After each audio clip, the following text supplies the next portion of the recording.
Assalamualaikum warahmatullahi wabarakatuh. Perkenalkan, nama saya Danur Rahmat Hidayat dari kelas 641A05 dengan bernim 64212391 dengan nomor absen 77. Di sini saya akan menjelaskan tentang sejarah perbank di Indonesia. Seiring perjalanannya, Bank Listing tidak beroperasi dengan baik. Akhirnya pada tanggal 1 September 1752 didirikan Bank Court. Namun Bank Court itu juga tidak berhasil beroperasi dengan baik, yang berakhir dengan kebangkrutan. Pada akhir abad ke-18, di Indonesia diambil oleh pemerintah Kerajaan Belanda Hindia Timur, jatuh ke tangan Inggris. Setelah masa pemerintahan Herman William, sejarah mencatat ada beberapa bank yang memiliki peran penting di Hindia Belanda. Bank tersebut adalah De Geef.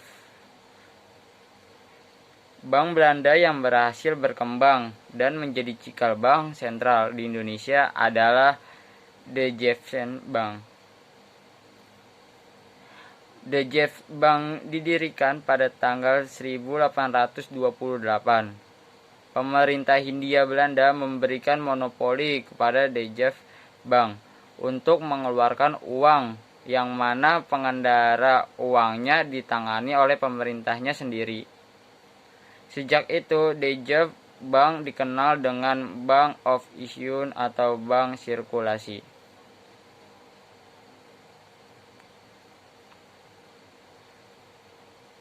Meski bank menjadi bank sentral secara penuh, De Geef Bank memiliki fungsi sebagai bankir untuk pemerintahan Hindia Belanda.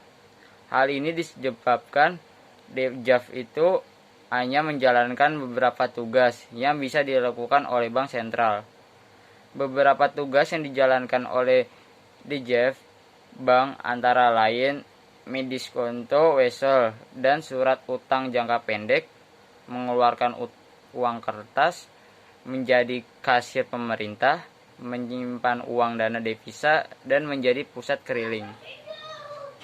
Seiring berjalannya waktu dan perkembangan perekonomian di Indonesia, bank asing lainnya akhirnya mulai beroperasi. Beberapa di antaranya yaitu The Bank of India, Australia and China, Hong Kong, dan Shanghai Bank Koropan. Menjelang Perang Dunia Kedua, Hindia Belanda melidukasi 3 bank Jepang yang beroperasi pada saat itu.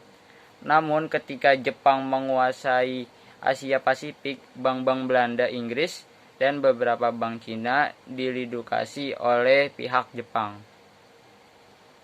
Pada saat itu Jepang hanya ingin mengendalikan seluruh uang pada satu bank. Bank tersebut adalah Bank Rakyat Indonesia, bank yang dioperasikan oleh Putra Indonesia. Setelah Indonesia merdeka, De Geef mulai beroperasi kembali dan berfungsi sebagai bank sentral. Meskipun pada saat itu De Geef Bank itu masih menjadi bahan usaha swasta dan beberapa bagian sahamnya masih dimiliki oleh tangan asing. Akhirnya pada tahun 1951 De Geef Bank dinasionalisasi berdasarkan Undang-Undang Nomor 24 Tahun 1951. Sejak Indonesia merdeka dan sekutu berhasil mengalahkan Jepang, akhirnya bank-bank Belanda dan bank-bank asing kembali beroperasi. Pada tanggal 1946, Gubernur Jenderal Hindia Belanda memberikan izin pembukaan kembali Bank Belanda yang ada di Indonesia. De Geef Bank masih beroperasi sebagai bank sentral dengan berkedudukan sebagai badan usaha swasta. Akhirnya pada tahun 1953, untuk memberikan kemudahan dan menjalankan kebijakan moneter dan kebijakan perekonomian lainnya, ditetapkan Undang-Undang Pokok Bank Indonesia yang tertera dalam Undang-Undang Nomor 11 Tahun 1953. Undang-undang tersebut dikeluarkan karena mengingat bahwa DJF Bank masih berbadan hukum sebagai perseroan terbatas dan belum bisa leluasa dalam menerapkan kebijakan perekonomian.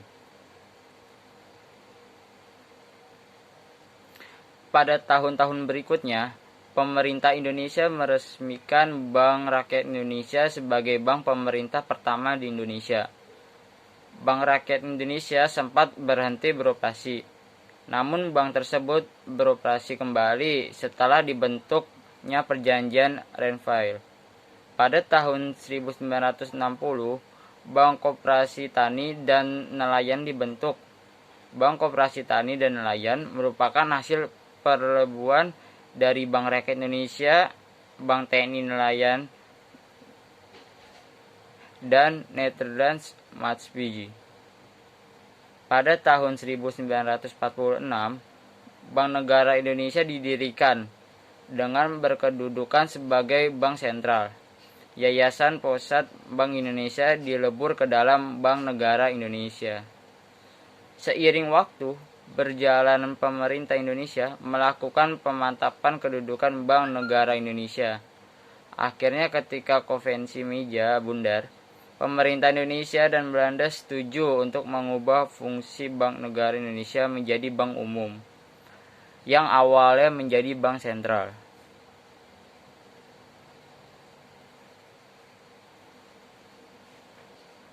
Bank pertama kali didirikan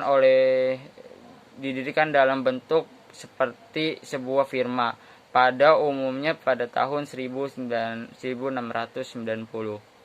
Pada saat kerajaan Inggris berkemauan merencanakan membangun kembali kekuatan armada lautnya untuk bersaing dengan kekuatan armada laut Prancis.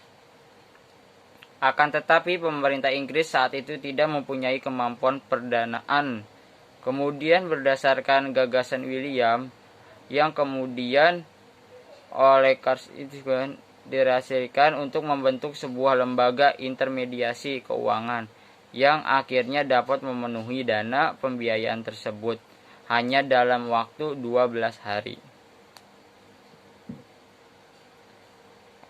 Sejarah mencatat asal mula dikenalnya kegiatan perbank adalah pada saat zaman kerajaan Tempo dulu di daratan Eropa.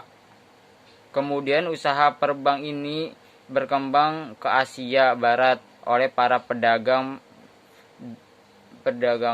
di Asia, Afrika dan Amerika di bawah oleh bangsa Eropa pada saat melakukan penjajahan ke negara jajahnya baik di Asia, Afrika maupun benua Amerika. Bila ditelusuri sejarah, dikenalnya perbank mulai dari jasa penukaran uang.